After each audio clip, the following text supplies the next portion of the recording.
Hey everybody, welcome back to the channel. Today's video I'm going to be going over an initial overview of the Palmetto State Armory Micro Dagger 15 round 9mm magazines. The Micro Dagger is Palmetto State's Armory's take on the Glock G43X or G48 sized slim frame pistol. These guns have been on the market for a while, and one of the biggest hangups about them is that the OEM magazines only come in 10 round configurations. Going back a few years ago, a company called Shield Arms started coming out with their S15 magazines, which you see here. This is their generation 2. What they allowed them to do was to take the same size magazine and use it in your G43X or G48 and increase the round by a whopping 50% or 5 rounds. So for OEM, you can go to a limitation of 10 rounds. You can now use a 15 round magazine, and some of the way they've done that is to dimensions, keeping the outside dimensions similar by having just strictly sheet metal versus metal that's wrapped in polymer like the OEM magazine. It has allowed them to increase those capacities an additional 5 rounds. So you basically have a very compact size frame. If anybody didn't know it, if you take the G48, it is the exact same length, height, everything. It's just slimmer. So you have a more compact gun that allows you to carry the same rounds, the same number of rounds as its older G19 or big brother, older brother G19. So if you peruse the internet forums at all or any of the Facebook pages, a lot of people seem to have issues with these Shield Arms magazines. The Gen 1s definitely had some problems. The Gen 2 seemed to increase the reliability a bit, but it seems to be, over the last couple of years that I've been reading around, it seems like probably 80-85% of Glock guns, they work fine with the S15 magazines, and some of them just don't. So it seems like your gun is either going to love them or they're going to hate them.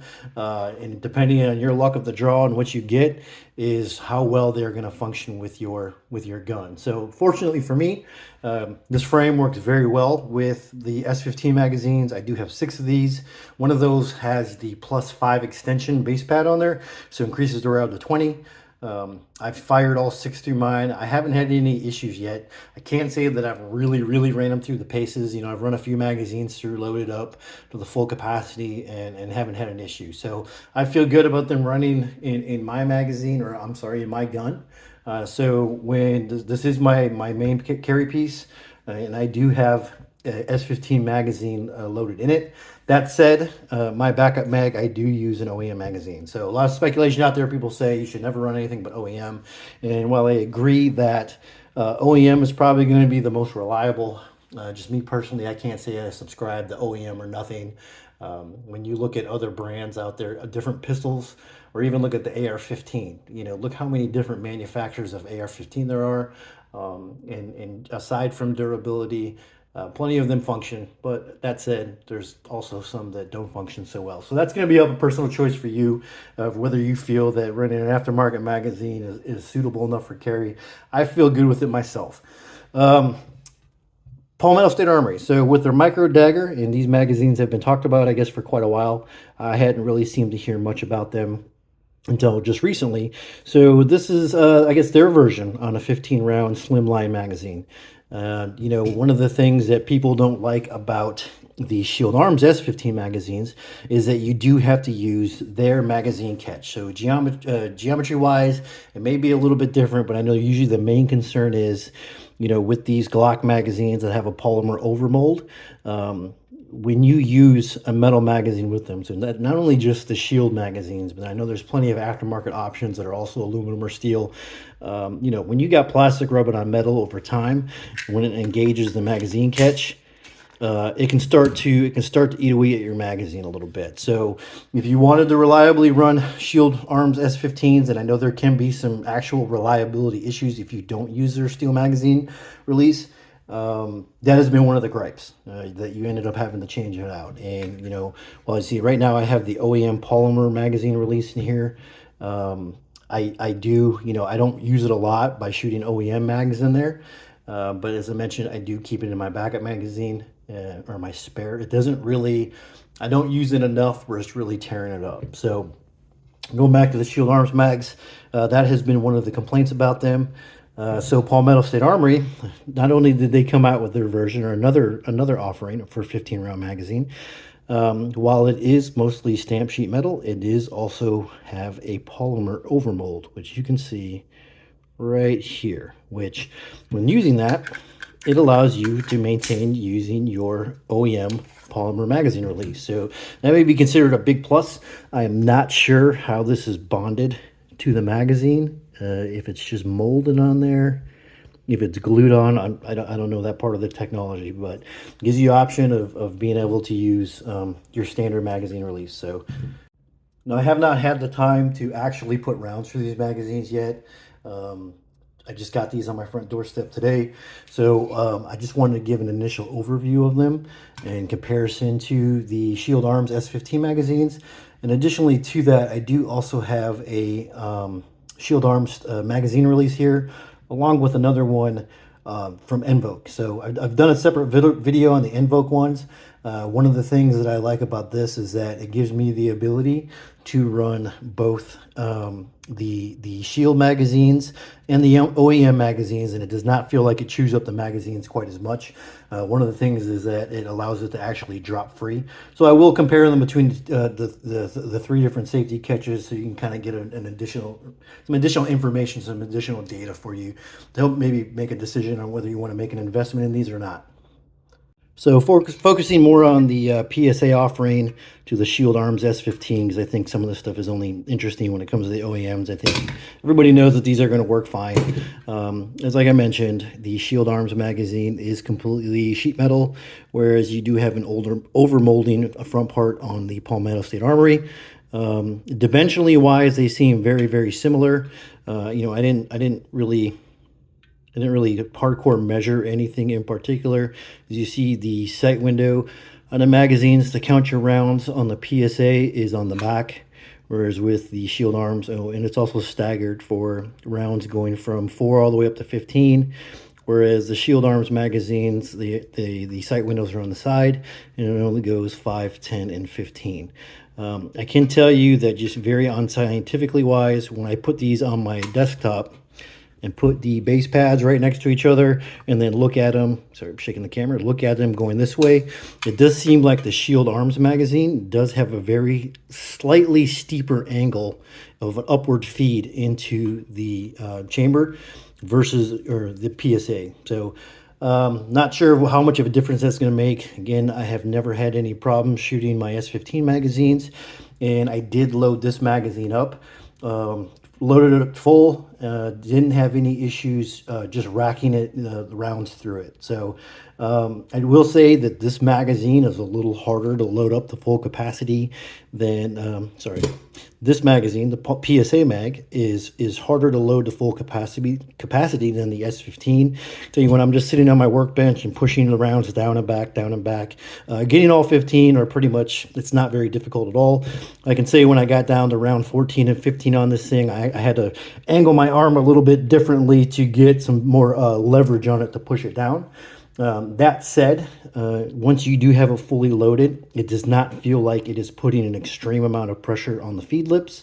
When you can just kind of use my thumb and push the bullet forward, it does slide pretty well. There has been some other magazines, I should say, other mag extensions that I've used that really make it hard to load that last round in there. And it gives me concerns about all the upward pressure on the feed lips, that it may be spreading its part over time. And more importantly, I get concerned that when you go to load it in and you go to rack the slide, that the resistance of the full capacity of the magazine is going to give you problems chambering around through those first or 2 rounds. Those are always the tightest. It seems like everything after that, it goes pretty smoothly. And again, putting this here with my slide on there and just racking it through, none of the rounds seem to want to hang up. I think most people know that when you go to chamber a round, if it's locked back and you drop the slide release, I think more importantly that when you pull the slide back and you let it go, you should slingshot it and not ride it forward at all. I was kind of trying to somewhat guide it home just to see if it would cause any kind of hang-up problems. I didn't experience that whatsoever. So that was, happy to see that way, that worked out that way. We'll see what happens during live fire. Not sure how much value it would add of me including that in the video. But I don't know with YouTube's rules nowadays. I'm not sure if that's something that we're allowed to do. So I'll just, I'll leave that one out, and I'll just verbally tell you that as I hand loaded through and ejected and loaded live rounds through this magazine, I didn't have any rounds hang up whatsoever. So again, a little bit more side-by-side construction. You see the followers, very similar design, obviously a different color. Nothing too crazy different about them. Bottom, the base pads, so where the S15 magazines, it has your standard on the bottom of your end plate. You would push that in and just slide forward the magazine. I have not tried to disassemble the PSA magazine yet, but you see that does not have that design here. I don't know if this may be like a Glock magazine where there's tabs on the inside of the base pad, and you have to kind of squeeze it and then force it off. Haven't tried it yet, but little differences, along with there being a Palmetto State Armory logo on the bottom of the Micro Dagger magazine, and just this checker pattern here on the S15 magazine.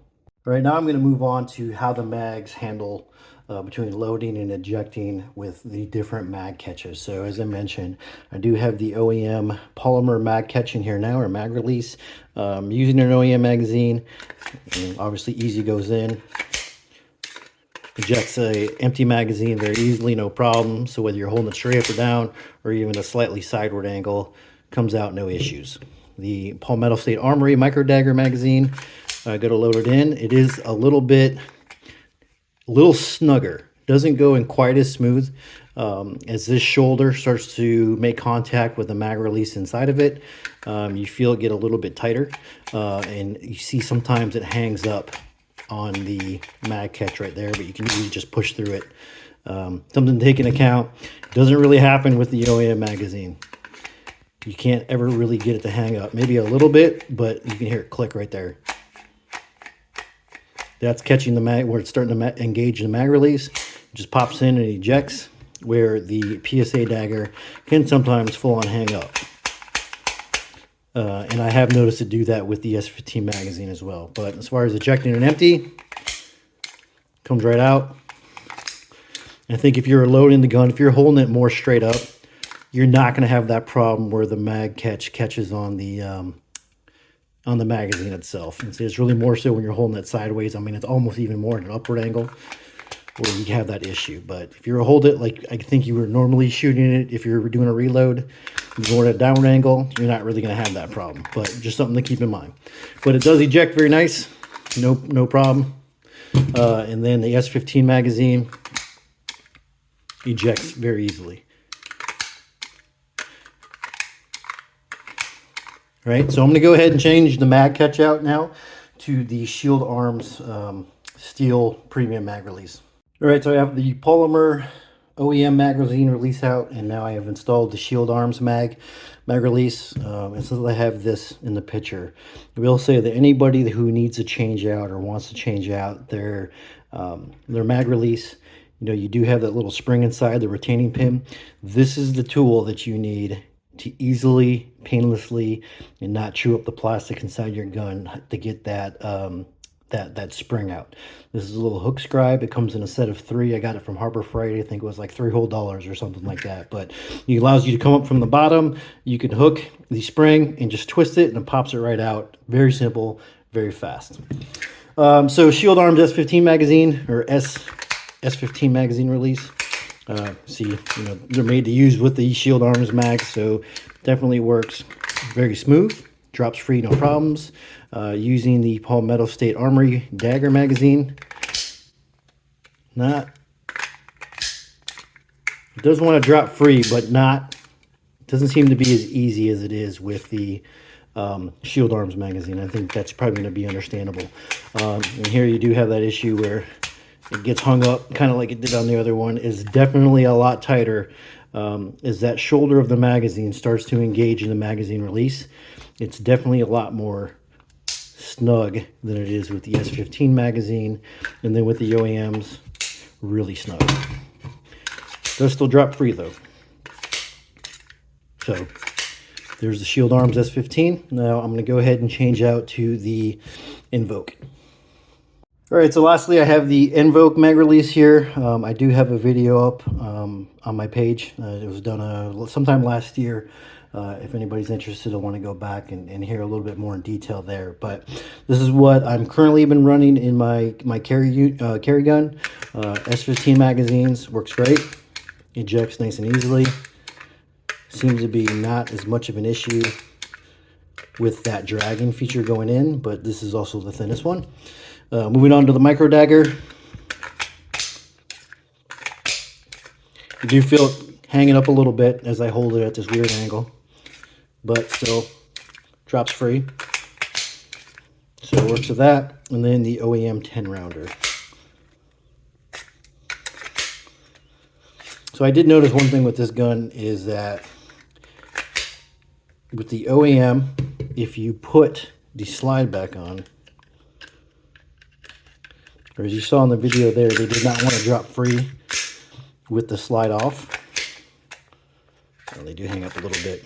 These magazines are sometimes a little bit weird. I should say the mag release. Sometimes they drop free and sometimes they don't. It's one of those things that it seems to be over time. Sometimes it works with OEM, sometimes it does not. So anyway, going back to the magazines themselves, differences between Palmetto State Armory, OEM, Shield Arms S15. My initial overview and quick description of it.